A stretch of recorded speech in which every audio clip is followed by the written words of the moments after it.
Azərbaycanın neçə illik neft-qaz ehtiyatı qalıb? Neft-qaz tükənərsə, bu əhalinin dolanışığına necə təsir eləyəcək? Azərbaycanda kondensat nəzərə alınmadan neft hasilatının pik səviyyəsi 2009-2010-cu illərdə olub. Sonrakı illərdə hasilat azalmağa başlayıb. 2011-2023-cü illərdə əmtəlik təbii qaz hasilatı isə təxminən 2,2 dəfə çoxalıb.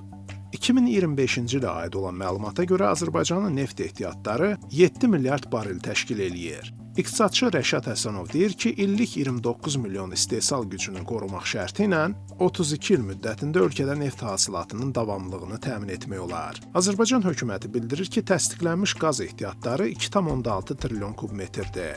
İllik hasilatın 50 milyard kubmetr olduğunu nəzərə aldıqda, 52 il qaz hasilatının həyata keçirilməsinə kifayət edir. Rəşad Həsənov deyir ki, Azərbaycanda əhali neft hasilatının pik dövründə də yüksək standartlı yaşayış görməyib.